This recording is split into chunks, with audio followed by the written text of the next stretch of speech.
Holidays are coming up, and this is the time of year where I always like to make pie. Well, I make pie all year, but specifically in fall and winter. And so this is Art of the Pie, a brand new book we have at the library. Normally my go-to pie book is Pie School, which is a fantastic kind of get to learn how to make pie and then do a few variations. This seems to be a similar thing. She talks about different kinds of crusts and then of course different kinds of pies, pie fillings, cobblers, hand pies, all kinds of pies. I think she even has some meat pies in here.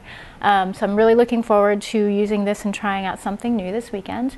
So if you are looking to bake up some goodies for the holidays or just because it's fall and you want to get some apples or berries or whatever, come in and check out all the pie books we have at the library. Well, it's fall and it's time for slow cookers to come out, and one of my favorites is this book, Slow Cooking for Two. And what I like about it is that it makes smaller quantities of food, because if you're in a smaller household and you make a big crock pot full of regular recipes, it can go on and on and on forever. So Slow Cooking for Two cuts down the ingredients to smaller quantities.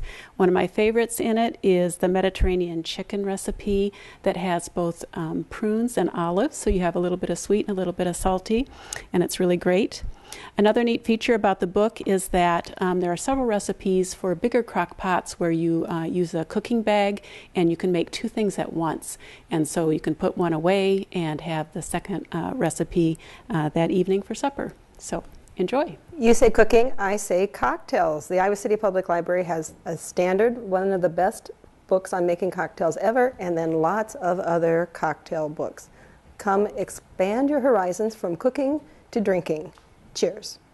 This is the Forest Feast for kids. There's also a Forest Feast for adults, but this one is for children, and it is beautiful on the inside. I love the watercolor illustrations and the way everything is laid out. The ingredients are laid out really simply and really clearly.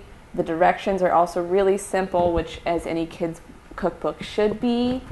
And it's actually a vegetarian cookbook, but it has all sorts of really creative recipes like pesto pepper pizza, which I've made before, and it's really good. So things also really get creative with like carrot noodles. I have yet to try that one because I don't have a noodler, but lots of cool drinks like watermelon smoothies, and where is that? Where is it? There, the apricot bites. Little dried apricots with some goat cheese and a raisin. Tasty. Are you looking for a trip down memory lane or some great pop culture?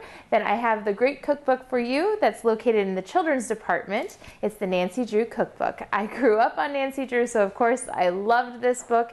It has a lot of recipes that have titles from the books in it, and as well all of Nancy's great tips for cooking. So check this out if you're looking for a great trip down memory lane.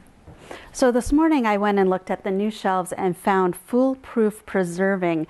Brought back lots of happy memories of when I was a kid and I would do preserving with my mom. We would make strawberry jelly, we would do pickles, we would do other things, and so this book for me brought back a lot of happy memories. It's got great pictures in it, gives you good step-by-step instructions, and the one that made me the happiest was the dill pickle chips, because I love dill pickle chips and loved to eat the dill pickle chips that we would can when I was a child. So Foolproof Preserving, a guide to small batch jams, jellies, pickles, condiments, and more. Party season is just around the corner, and you might be wondering what to serve your vegan and vegetarian guests. Well, I have got a couple of recommendations here. The first is vegan finger foods, and just from looking at the cover, you can see just how easy prepping something like this might be. On the cover, we just see these little cups with avocado, black beans, cucumber, and looks like red pepper in there, and that already makes me hungry for lunch. So this is a book that has great, beautiful, full-color photos. It is by Celine Steen, and it says more than 100 crowd-pleasing recipes for bite-sized eats everyone will love. So I do recommend this book for finger foods around the holiday time when you just want to make something fast and have something for your vegan and vegetarian friends. The next cookbook in that vein is Thug Kitchen Party Grub.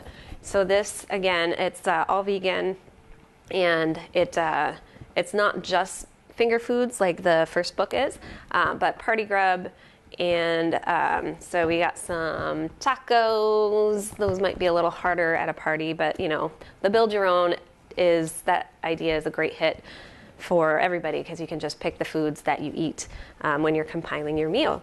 And then the third book that I would like to recommend is the Millennium Cookbook. So Millennium was a restaurant in San Francisco. It's no longer, I forget when it closed down, but I had the chance to go there on my honeymoon. The food is just amazing, and it is all vegan.